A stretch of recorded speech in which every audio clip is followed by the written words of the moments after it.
In Chapter 4, we're going to look at the behavioral approach to leadership. Now, this approach is also called leadership styles later in the textbook, so I'm going to use the terms interchangeably.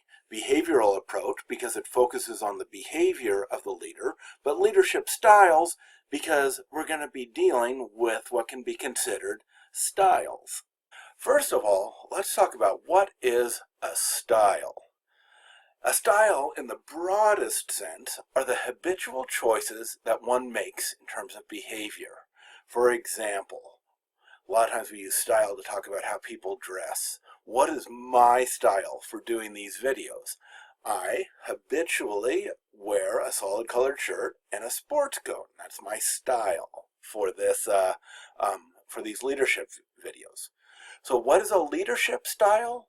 A leadership style are the habitual choices of behavior that one makes to help others work together to achieve a common goal. So the idea there is choices of behavior. What do I usually do? How do I usually behave when I interact with other people so that so we can work together to accomplish a goal? So this style approach to leadership has a focus on the habitual behavior of the leader.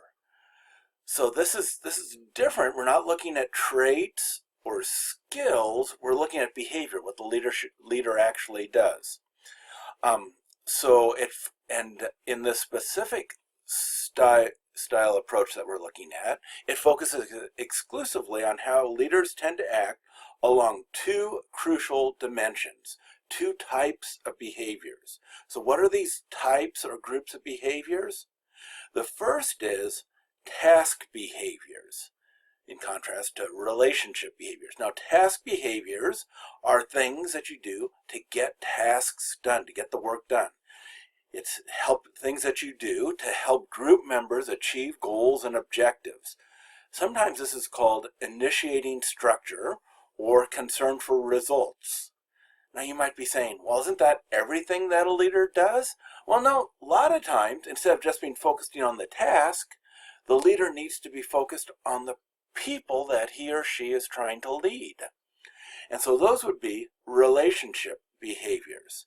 And in relationship behaviors, you want to help group members feel comfortable with themselves, with each other, and the situation, and just have all around good relationships, because as humans, we have a need for good relationships with other people. So relationship behaviors help develop healthy relationships in the work context. Sometimes this is called consideration, in contrast to initiating structure, or concern for people, in contrast to concern for results. So we've got these two main sets of behaviors that either contribute or don't contribute to accomplishing the task or helping relationships. So the leadership style theory can be summarized by the leadership grid that was designed by Blake and Mouton back in 1966, and it's still really good. We've got a couple of dimensions. The vertical axis is concern for people. If you're functioning down at the bottom, you're not very concerned for people. And if you're functioning up at the top, like on 9, 8, 9 on a scale between 1 and 9, you have a high concern for people. And then you've got a horizontal axis where 1 means, which is the concern for the results. 1 is you're not very concerned about what people do towards accomplishing their goals. And 9 is being very concerned for being with the goals. And you can be in any point on this grid. And each of the extreme points of the grids has a certain title. So let's talk about what these different points are.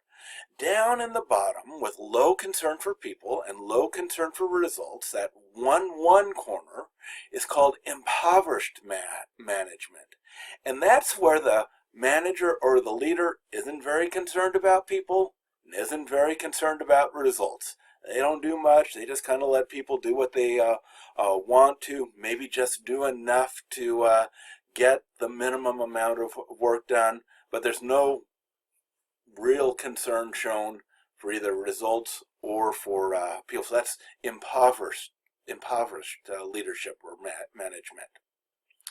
Still, on that left side, where you're low for concern for results, but you're really concerned about people, where you're like this really friendly, caring person, but you're really not concerned about what they do, is called country club management, where you're just there to be an encouragement and help satisfy the needs of the people that you're responsible for. And you're just a friendly, warm guy, and you let the people do whatever they want. That might be appropriate if the other people are a lot more competent than you are, and you just want to provide encouragement, but it might not be the best way to do things in most situations. Now, in contrast to the country club management, high in concern for people and low in concern for results, you have the other extreme where you're extremely concerned about results, but you're not concerned about people, and this is called the authority compliance management. This is where you're concerned about getting the task done, and who cares about the people?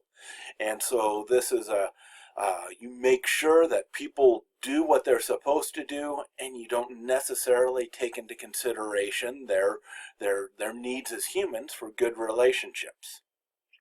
Now, up in the corner, you have, that's both high in concern for results and high in concern for people, you have what's known as team management. And this is where you do everything you can to make sure that people are doing well and that the work is being done well. And by being concerned about meeting people's needs, they'll give it their best. And by being concerned with helping them focus on the task and accomplish as much as possible, they'll be able to live up to their potential. And so this 9-9 quadrant is generally the best way to function, being extremely concerned about accomplishing the task, but also being extremely concerned about helping the individual. Now, in the middle, we have what's known as middle of the road management. And this is where an awful lot of people fall. They're pretty concerned about the task, and they're pretty concerned about relationships, but they're not as concerned as they could be, and so it generally produces a good enough style of management or leadership, called the middle of the road style of leadership.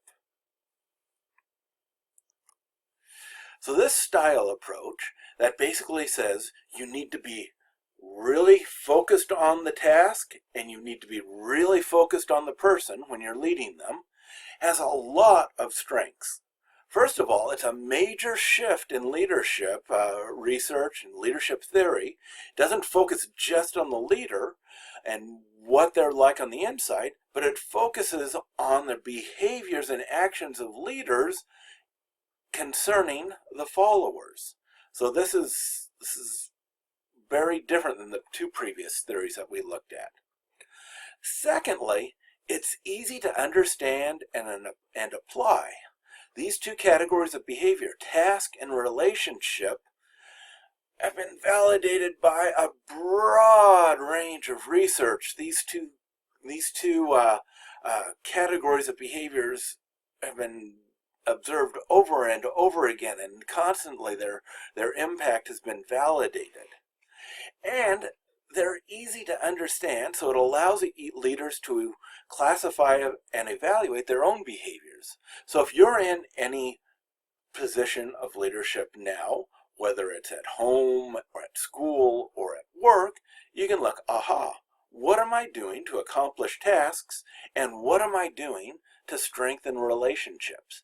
And you can see that almost everything you do either contributes or hinders to one or other or the both.